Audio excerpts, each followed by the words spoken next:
నమస్తే నిందేవి welcome to story board. ఉచితాలను రేవ్ డీ కల్చర్ పేరుతో ఈసడిస్తున్న ప్రధాని మోడీ మరోసారి అదే వాదన వినిపించారు.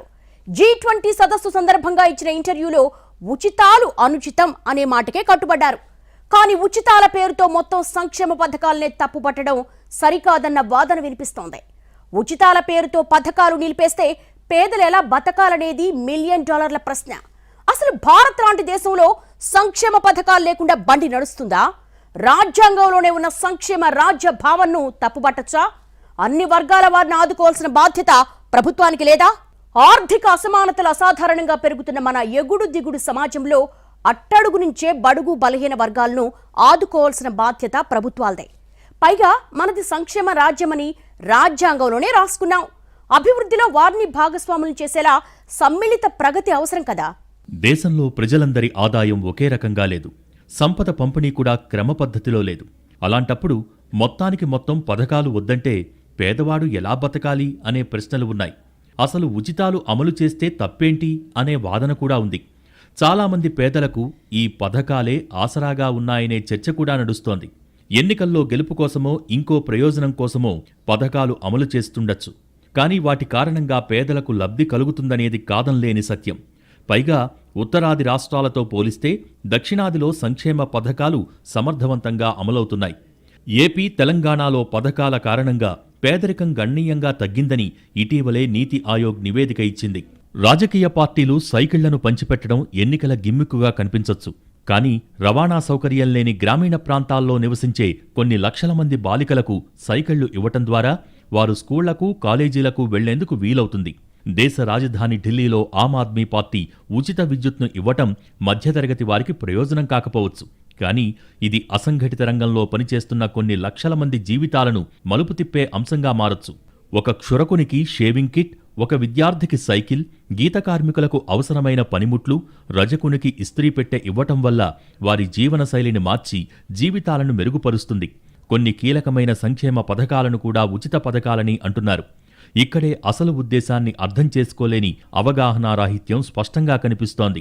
తమిళనాడులో ప్రభుత్వ పాఠశాలల్లో చదువుకునే విద్యార్థులకు ఉచిత మధ్యాహ్న భోజన పథకం వల్ల విద్యార్థుల హాజరు మెరుగుపడుతుందని భావించటంతో ఇది క్రమంగా ఇతర రాష్ట్రాలకు, తర్వాత దేశవ్యాప్తంగా కూడా విస్తరించింది. నిజానికి సంక్షేమ పథకాలను ఉచిత పథకాలుగా చూసేందుకు లేదు. ఈ ఖర్చంతా ప్రభుత్వం ప్రజల పట్ల నిర్వర్తించాల్సిన ప్రాథమిక బాధ్యతల కిందకొస్తుంది. Freebie culture, revdi culture అంటూ పదే పదే గొంతు చించుకున్న మోడీ అదే కల్చర్ను అవలంబిస్తున్నారు. అదానీ కొన్న ఎయిర్పోర్టుకు జీఎస్టీ లేదు, కానీ పాలు, పెరుగు, చివరికి సామాన్యుడి మందులపైనా పన్నులు వేశారు. ఉచితాలు దేశానికి మంచిది కాదంటూనే పాలు, పెరుగు, వంట గ్యాస్ సిలిండర్లు ఉచితంగా ఇస్తామంటూ కర్ణాటక అసెంబ్లీ ఎన్నికల మేనిఫెస్టోలో బీజేపీ ప్రకటించింది. పేదవాడికి ఇచ్చే కిలో బియ్యం ఉచితంగా, రాయితీగా కనిపించే వాళ్లకు పారిశ్రామికవేత్తలకిచ్చే స్థలాలు, కరెంటు, పన్ను రాయితీలు ఉచితాలుగా ఎందుకు కనిపించవనేది మరో ప్రశ్న. అవి ఉచితాలే అనగలరా? పేదవాళ్లకు ఇచ్చే ఉచితాలతోనే దేశం దివాళా తీస్తుందనే దిక్కుమాలిన సిద్ధాంతాలు ప్రచారమవుతున్నాయి. కానీ ఈ వాదన ఎంతమాత్రం నిజం కాదు. ఉదాహరణకు, కిలో బియ్యం తినే పేద కూలి రోజంతా పనిచేసి ₹100 సంపాదించి తిరిగి తన జీవన అవసరాల కోసం ఆ డబ్బులు వెచ్చించినప్పుడు పన్నుల రూపేణా ప్రభుత్వానికి సంపద సమకూరుతుంది. అటు తన శ్రమతోనూ, ఇటు తన ఆదాయంతోనూ రెండు విధాలుగా పేద కూలి దేశ సంపదను పెంచటంలో భాగస్వామ్యం పంచుకుంటున్నాడనే సత్యాన్ని సౌకర్యవంతంగా విస్మరించటం పేదల వ్యతిరేక ఆలోచనా సరళికి నిదర్శనం తప్ప వేరేమీ కాదు. పేదవాళ్ల కడుపు కొట్టి పెంచేదే సంపదైతే ఆ సంపద ఎవరికోసం? అపర కుబేరుల కోసమా? పార్టీల కోసమా? పాలకుల కోసమా? ప్రజా శ్రేయస్సును విస్మరించే ప్రభుత్వాలు ఉన్నా లేకున్నా ఒక్కటే. ప్రభుత్వ పథకాల ఫలాలను అట్టడుగు వర్గానికి అందించటమే అసలు సిసలు బాధ్యత. మోడీ ప్రభుత్వ హయాంలోనే 2017-18లో జరిగిన ఎకనమిక్ సర్వేలో యూనివర్సల్ బేసిక్ ఇన్కమ్ను ప్రతిపాదించారు. ప్రతి పేద కుటుంబానికి ఏడాదికి ₹72,000 ఆదాయం తప్పనిసరిగా సమకూర్చే బాధ్యత ప్రభుత్వం వహించాలని, ఈ విధంగా దేశంలో 30% మందికి ఇవ్వాల్సి ఉందని సర్వే సిఫార్సు చేసింది. తెలంగాణ ప్రభుత్వం ఇస్తున్న రైతు బంధు నిర్మాణాత్మకంగా రైతులకు అందిస్తున్న పెట్టుబడి సాయం, సంక్షోభంలో చిక్కుకున్న వ్యవసాయాన్ని గట్టెక్కించేందుకు, నిస్తేజంగా మారిన రైతాంగంలో నూతన విశ్వాసాన్ని నెలకొల్పేందుకు ఈ పథకం అద్భుతంగా ఉపయోగపడింది. రైతు బంధు పథకం వచ్చిన తర్వాత పరిస్థితుల్లో సంపూర్ణమైన మార్పొచ్చింది. దీనికి తోడుగా సాగునీటి కల్పన, ఉచిత విద్యుత్, రైతు బీమా అందించడంతో వ్యవసాయ రంగంలో నూతనోత్తేజం నెలకొంది. వ్యవసాయ ఉత్పత్తి ఇబ్బడిముబ్బడిగా పెరిగిపోయింది. రాష్ట్ర ఆదాయంలో 20% వ్యవసాయ రంగం నుంచే సమకూరుతోందంటే వచ్చిన అభివృద్ధిని అర్థం చేసుకోవచ్చు. కార్పొరేట్ కంపెనీల్లో ఉద్యోగుల సంఖ్య 1 కోటికి మించదు. కానీ ఆ కంపెనీలకు లక్షల కోట్ల రూపాయల ప్రయోజనాలు చేకూర్చారు. దేశంలో 64% మంది ప్రజలు వ్యవసాయం, వ్యవసాయానుబంధ రంగాలపై ఆధారపడి ఉన్నారు. కానీ వీరికిచ్చే సబ్సిడీలకు ఉచితాలనే ముద్ర వేస్తారు. అసలు ఉచితం అనే పదమే తప్పు. ప్రభుత్వ ప్రధాన లక్ష్యం సంక్షేమమైనప్పుడు ఉచితం ఎక్కడుంది? ఉచితం అని అనటమే అనుచితం. ప్రభుత్వం ప్రజలకిచ్చేది ఏదైనా ప్రజలిచ్చిన పన్ను సొమ్ముతో కొన్నదే కదా అనే లాజిక్ను కన్వీనియంట్గా విస్మరిస్తున్నారు. సంక్షేమ పథకాల్ని ఏకపక్షంగా వ్యతిరేకించటం తప్పవుతుంది. అన్ని వర్గాల వారి ప్రయోజనాల్ని దృష్టిలో పెట్టుకోవటం ప్రభుత్వాల బాధ్యత. ఈ కనీస బాధ్యతను విస్మరిస్తే సంక్షేమరాజ్య భావనకే ఊహించని దెబ్బ తగులుతుంది. దేశ సంస్కృతి, సామాజిక పరిస్థితుల్ని బట్టి ఉచితాలు ఇవ్వక తప్పని పరిస్థితి. పన్ను చెల్లింపుదారులు కట్టే నిధులు వారికే అందాలి అనుకోవటం సంకుచితత్వం అవుతుంది. ఇదో కుటిల ఆలోచన అనే వాదన కూడా ఉంది. మధ్యతరగతి, ఎగువ మధ్యతరగతి వారికి ఉచితాలు సబబు కాదనే వ్యక్తిగత అభిప్రాయాలు ఉండొచ్చు. కానీ దాన్ని మొత్తం వ్యవస్థకు అన్వయించే పరిస్థితుల్లేవు. మన దేశంలో ఇంకా దారిద్ర్యరేఖకు దిగువన కోట్ల మంది ఉన్నారు. వీరి కనీస అవసరాలు తీరాలన్నా, జీవన ప్రమాణాలు మెరుగుపడాలన్నా సంక్షేమ పథకాలు తప్పనిసరి. ఉచితాలు కూడా సంక్షేమంలో భాగమే. కాబట్టి సంక్షేమాన్ని, ఉచితాలను వేరు చేసి చూడలేం. ఉచిత విద్య, వైద్యం లాంటివి ప్రభుత్వ బాధ్యతలు. అందరికీ విద్య అనే లక్ష్యం సాధించటానికి పెట్టే ఏ పథకమూ అనవసరం కాదు. ఇక రేషన్ బియ్యం పంపిణీ దగ్గర నుంచి రైతు బంధు వరకు చాలా పథకాలు కొన్ని నిర్దేశిత లక్ష్యాలు సాధించాయి. కొన్ని వర్గాల జీవన ప్రమాణాలు పెంచటానికి సహాయపడ్డాయి. అలాంటప్పుడు ఎవరైనా సరే ఉచితం అనుచితం కాదు, సముచితమే అనే అభిప్రాయానికి రావాల్సిందే. వివిధ వర్గాల జీవన పరిస్థితులను బట్టి ప్రత్యేక పథకాలు తీసుకొచ్చారు. అప్పట్నుంచి పథకాలు కొత్త రూపును సంతరించుకుంటున్నాయి. వీటిని ప్రజలకు సర్కారిచ్చే చేయూతలా చూడాలి, కానీ వారికి వేసే భిక్షంలా చూడటం బాధ్యతారాహిత్యమే అవుతుంది. ప్రతి ప్రభుత్వానికి ప్రజల కనీస అవసరాలు తీర్చడం, వారి జీవన ప్రమాణాలు మెరుగుపరచడం కనీస బాధ్యత. సంక్షేమ పథకాలు ఇవాళ కొత్తగా వచ్చినవి కాదు. ఎప్పుడో 1970ల్లోనే ఇందిరాగాంధీ గరీబీ హఠావో నినాదమిచ్చారు. బర్రె, గొర్రెలాంటి స్కీములు పెట్టారు. ఇక ప్రభుత్వ నిధులు అంటే ట్యాక్స్ పేయర్స్ మనీ కాబట్టి అది వారి కోసమే అనటం కూడా తప్పుడు వాదనే. కేవలం ట్యాక్స్ పేయర్స్ బాగోగులే కాదు, రైతులు, శ్రామికులు, కార్మికుల క్షేమం కూడా ప్రభుత్వమే చూడాలి. ఈ వర్గాలు పన్నులు చెల్లించకపోవచ్చు, కానీ వారి శ్రమ వెలకట్టలేంది. చాలా దేశాల్లో మాదిరిగా మనకు ఆహార ధాన్యాల కొరత లేదు, శ్రామిక శక్తికి కొదువలేదు. ఈ వర్గాలకు సంక్షేమ పథకాలు అమలవుతున్నాయి కాబట్టే నిరంతరాయంగా వారి సేవలు అందుతున్నాయి. అదే పథకాలు నిలిపేస్తే అంతిమంగా ఆ ప్రభావం పన్ను చెల్లింపుదారులపైనా పడుతుంది. ఈ అసలు నిజాన్ని గుర్తించాలనేది కొందరు ఆర్థికవేత్తల సూచన. నిజానికి ఉచితాలు అనుచితమని వాదిస్తున్న బీజేపీ కూడా ఆ వాదనకు నిజాయితీగా కట్టుబడి ఉండట్లేదు. కర్ణాటకలో ఉచిత పాలు, ఉచిత సిలిండర్లు, ఉచిత ఆహార ధాన్యాల సంగతేంటి? గత ఏడాది ఉత్తరప్రదేశ్ అసెంబ్లీ ఎన్నికల తొలిదశ పోలింగ్కు కేవలం 2 రోజుల ముందు లోక కళ్యాణ సంకల్ప పత్రం పేరుతో బీజేపీ ఎన్నికల వాగ్దాన పత్రాన్ని కేంద్ర మంత్రి అమిత్ షా విడుదల చేశారు. 5 సంవత్సరాల పాటు రైతులకు ఉచిత విద్యుత్, 6 పదులు దాటిన మహిళలకు ఉచిత ప్రయాణం, ప్రతిభ చూపిన విద్యార్థినులకు స్కూటీలు, విద్యార్థులందరికీ 2 కోట్ల స్మార్ట్ ఫోన్లు, ట్యాబ్లెట్ల పంపిణీ, పీఎం ఉజ్వల పథకం కింద హోలీ, దీపావళి పండుగలకు 2 ఉచిత గ్యాస్ సిలిండర్లు, అన్నపూర్ణ క్యాంటీన్లు వాటిలో ఉన్నాయి. ఇదే ఉత్తరప్రదేశ్లో ముఖ్యమంత్రి కన్యా సుమంగళ యోజన పేరుతో ఉచితంగా నిధులు ఇచ్చేందుకు 2022-23 బడ్జెట్లో 1200 కోట్లు కేటాయించారు. ప్రధానమంత్రి ఉజ్వల యోజన పథకం కింద 39 లక్షల మందికి 2 ఉచిత గ్యాస్ సిలిండర్లు ఇవ్వనున్నట్టు బీజేపీ అధికారంలో ఉన్న గుజరాత్ ప్రభుత్వం ప్రకటించింది. గడిచిన 5 సంవత్సరాలలో ప్రభుత్వ రంగ బ్యాంకులు 10,09,510 కోట్ల మేరకు నిరర్ధక ఆస్తులుగా ప్రకటించగా, ఇదే కాలంలో అలాంటి ఖాతాల నుంచి వసూలు చేసిన మొత్తం 1,32,036 కోట్లని ప్రభుత్వం వెల్లడించింది. వారి మీద తీసుకున్న చర్యలేమిటో ఎవరికైనా తెలుసా? కార్పొరేట్లపై పన్ను ద్వారా ఖజానాకు వచ్చే మొత్తం కూడా ప్రజలదే. కార్పొరేట్ పన్నును 30 నుంచి 22కు 15% తగ్గించారు. దీన్ని హర్షించే పెద్దలు సబ్సిడీ ధరలకు ఆహార ధాన్యాలను ఇస్తే పేదలు వాటిని తినకుండా వేరే వారికి అమ్ముకుంటున్నారని ఆరోపిస్తున్నారు.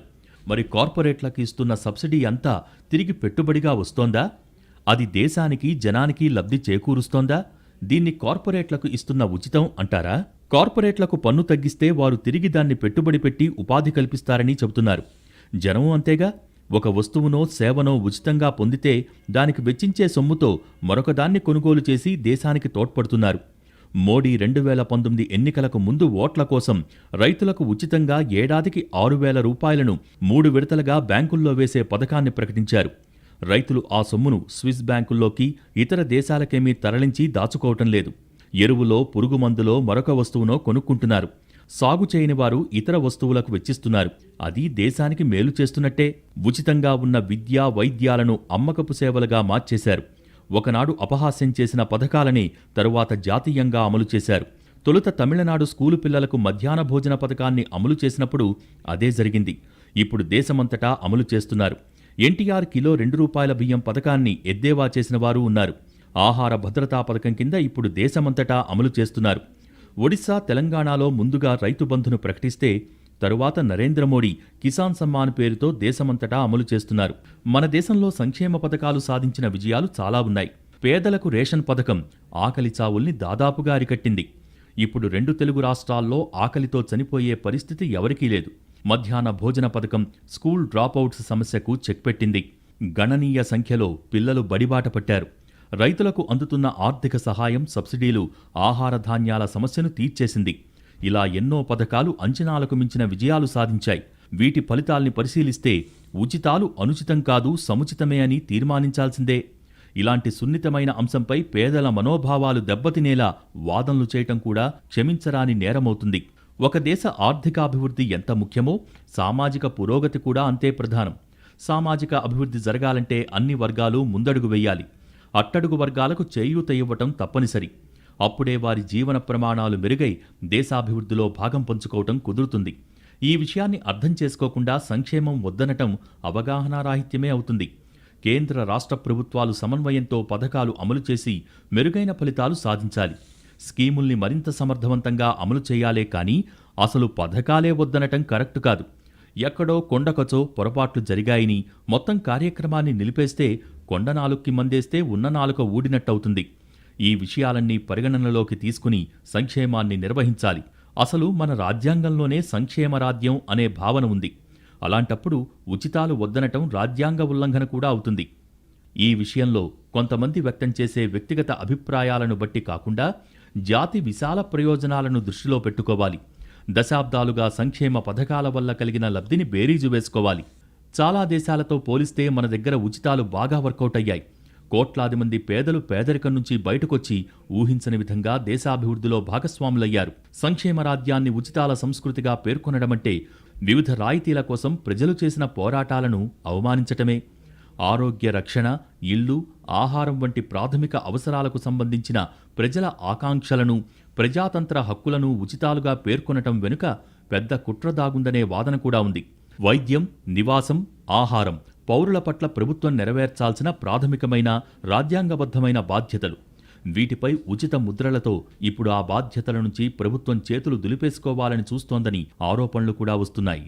అసలు అభివృద్ధి చెందిన దేశాలతో పోలిస్తే మన దేశంలో ఇచ్చే సంక్షేమం తక్కువే అనే వాదన కూడా ఉంది.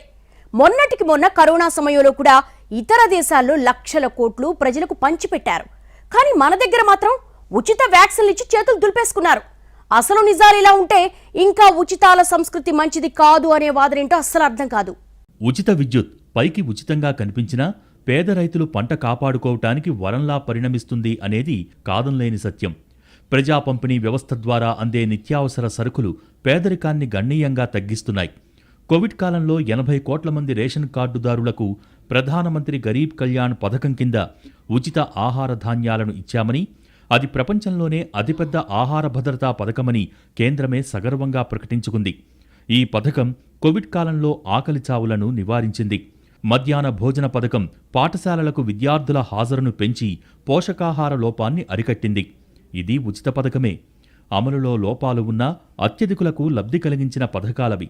ఇటీవల రాజస్థాన్, ఛత్తీస్గఢ్ జాతీయ పింఛన్ పథకాన్ని పక్కన పెట్టి పింఛన్ పథకాన్ని పునరుద్ధరించడం చర్చకు దారితీసింది.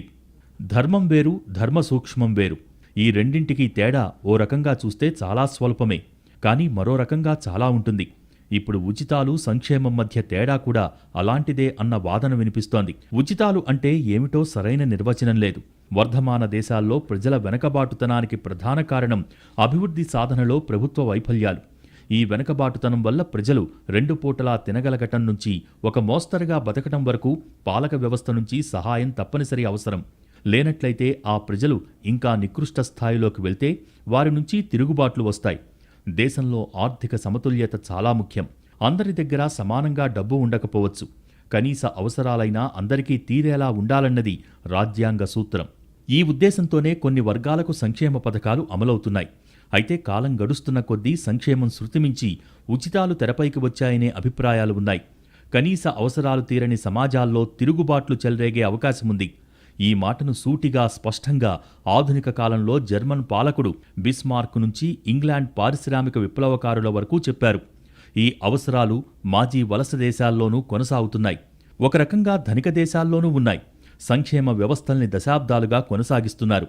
ఐక్యరాజ్యసమితి చెప్పే మానవాభివృద్ధి గాని దాని సూచికలు గాని ఈ వ్యవస్థలపైనే ఆధారపడి ఉన్నాయి. ఉచితాలు, సబ్సిడీలు క్రమంగా రద్దు చేయాలంటూ ప్రపంచ బ్యాంక్, IMF బోధనల మేరకు ఆర్థిక సంస్కరణల సిద్ధాంతకర్తలు, కొందరు పాలకులు కొంతకాలం ప్రయత్నించి విఫలమై తిరిగి సంక్షేమ బాట పట్టారు. పేదలకు అందించే సంక్షేమ పథకాలు ఉచితాలు కావని, డూప్ ఏజెన్సీలకు కేంద్రం ఇస్తున్న రుణమాఫీ అసలైన ఉచితమనే విమర్శలు ఉన్నాయి. భారత రాజ్యాంగంలోని ఆర్టికల్ 19 ప్రకారం విద్య, ఆరోగ్య సదుపాయాలు ఉచితంగా కల్పించటం, రాత్రిపూట పేదలకు శిబిరాలు ఏర్పాటు చేసి ఇవ్వటంపై ఎన్నికల సమయంలో ప్రసంగాలు చేయటం, హామీలు ఇవ్వటం వంటివి హక్కుగా ఉన్నాయనే వాదన కూడా వినిపిస్తోంది. అనేక మంది ప్రజల జీవితాలను, వారి జీవనాధారాలను సర్వనాశనం చేసిన కరోనా మహమ్మారి వ్యాప్తి సమయంలో భారత ఆహార సంస్థ గోడౌన్స్లో 100 మిలియన్ల టన్నులకు పైగా బియ్యం, గోధుమల నిల్వ ఉన్నప్పుడు ఈ ఆహార ధాన్యాలను ఉచితంగా చేసిన పంపిణీని కూడా ఉచితాలనే అంటారా? ప్రజా పంపిణీ వ్యవస్థ ద్వారా పంపిణీ చేస్తున్న సబ్సిడీ ఆహార ధాన్యాలు మౌలిక ఆహార భద్రతకు హామీ ఇవ్వటమే కాక తాము సమకూర్చుకోలేని వస్తువులను కొనుగోలు చేయటానికి వీలు కల్పించే ఆదాయ బదిలీగా కూడా ప్రజలకు తోడ్పడుతోంది. కనీస మద్దతు ధరతో ప్రభుత్వం ధాన్యాన్ని సేకరించటమనేది రైతులకు ప్రయోజనకరంగా ఉన్న మన దేశంలో ప్రజా పంపిణీ వ్యవస్థ ఒక ప్రముఖ పాత్రను పోషిస్తోంది. రైతులకు లాభదాయకమైన ధరలకు భరోసా కల్పిస్తూ వినియోగదారులు చౌకగా ఆహార ధాన్యాలను పొందటానికి ప్రజా పంపిణీ వ్యవస్థ అనుమతిస్తుంది. ప్రభుత్వ జోక్యాలను ఉచితాలుగా పేర్కొనటం ద్వారా వాటి ప్రాధాన్యతలను బలహీనపరచటం, పేదలను అనుత్పాదకులుగా, దయాదాక్షిణ్యాలపై ఆధారపడేవారిగా చూడటం సరైన దృక్కోణం అనిపించుకోదు. వాస్తవానికి ఇక్కడ సమస్య ఏంటంటే రాజకీయ ప్రక్రియలో ఇలాంటి సమస్యలకు తగినంత ప్రాధాన్యత ఇవ్వటం లేదు. సంక్షేమ పథకాలను ఎన్నికల అంశంగా మార్చి ప్రజల నుంచి ఒత్తిడి పెంచటమే ప్రస్తుత అవసరం. మధ్యాహ్న భోజన పథకంలో గుడ్లు అందించాలా వద్దా? ఉపాధి హామీ పథకం కింద ఎన్ని రోజుల పనిని సమకూరుస్తారు? ఉచితంగా మందులు పొందే పథకాలు లేదా ప్రజా పంపిణీ వ్యవస్థ కింద సబ్సిడీ ఆహార ధాన్యాల ధర ఎంత అనే అంశాలపై మెజారిటీ ప్రజల అవసరాలకు ప్రతిస్పందనగా చేసే చర్చ ఎన్నికల ప్రజాస్వామ్యంలో సానుకూలమైన సూచికలుగా ఉంటాయి. అనేక సంక్షేమ పథకాలు మానవాభివృద్ధి ఫలితాల్ని మెరుగుపరిచేందుకు తోడ్పడతాయి. దీని ఫలితంగా భవిష్యత్తులో ఆర్థిక వృద్ధి బాగా పెరుగుతుంది. కొన్ని సందర్భాలలో ఈ ప్రక్రియ నిష్ప్రయోజనం అనిపిస్తుంది. అయితే వాటిని పూర్తిగా కాదనకుండా ఖచ్చితంగా చర్చించాలి. అసలు ఉచితాన్ని ఎలా నిర్వచించాలి? కార్పొరేట్ ట్యాక్స్ చెల్లింపుదారులకు భారీ ట్యాక్స్ ప్రోత్సాహకాలు ప్రకటించిన ఫలితంగా సంవత్సరానికి దాదాపు 1,00,000 కోట్ల రూపాయల ఆదాయాన్ని కోల్పోతుంది ప్రభుత్వం. అన్ని పన్నుల మినహాయింపులు, విదేశీ వాణిజ్య, వ్యక్తిగత ఆదాయ పన్నుల రాయితీలను అన్నింటినీ కలిపితే సంవత్సరానికి ప్రభుత్వం కోల్పోతున్న ఆదాయం 5 లక్షల కోట్ల రూపాయలు. పైగా కార్పొరేట్ పన్నుల రేట్లు తగ్గుతూ ఉన్నాయి. 2019-2020 సంవత్సరంలో లాభాల రేటు పెరిగితే పన్ను రేట్లు తగ్గినట్టు మన బడ్జెట్ పత్రాలు తెలియజేస్తున్నాయి. ఒక వ్యవస్థ ద్వారా పేదలకు ఇచ్చే కొద్దిపాటి మొత్తాలను ఉచితాలు అంటున్నారు. కానీ తక్కువ పన్ను రేట్లు, మినహాయింపుల పేరుతో నిత్యం ధనవంతులు పొందుతున్న ఉచితాలను మాత్రం ప్రోత్సాహకాలు అంటున్నారు. మనది మిశ్రమ ఆర్థిక వ్యవస్థ. వ్యవసాయ రంగానికి రైతులు, పారిశ్రామిక రంగానికి కార్మికులు, సేవా రంగానికి శ్రామికులు చాలా కీలకం. ఈ వర్గాల్లో ఎక్కడ సంఖ్య తగ్గినా ఆ ప్రభావం మొత్తం రంగం మీద ఉంటుంది. అందుకు కేవలం ట్యాక్స్ పేయర్స్నే కాకుండా పేదల్ని కూడా దృష్టిలో పెట్టుకుని పనిచేయాల్సిన బాధ్యత ప్రభుత్వాలపై ఉంది. అందరి సర్వతోముఖాభివృద్ధి కోసం పథకాలు అమలు చేయాల్సి వస్తే చేయాలి. అంతిమంగా ప్రజలందరి జీవన ప్రమాణాలు పెరగటమే లక్ష్యం కావాలి. ప్రజాస్వామ్య యుగంలోనే కాదు, గతంలో నాగరికత మొదలైనప్పటి నుంచి చూసుకున్నా ప్రజల్ని ఏదో ఒక రూపంలో పాలకులు ఆదుకోవటం ఉంది. దీనికి పేరు ఏం పెట్టినా అన్నింటి ఉద్దేశం పేదల్ని ఆదుకోవటమే. ఈ మాత్రం దానికి ఇంత రాద్ధాంతం ఏంటనేది కొందరు ఆర్థికవేత్తలు అడుగుతున్న ప్రశ్న. ప్రభుత్వానికి వచ్చే ఆదాయం నుంచి కొంత డబ్బు పేదలకు ఖర్చు చేయటాన్ని అభ్యంతర పెట్టాల్సిన పనిలేదు. వారు కూడా సమాజంలో భాగమే.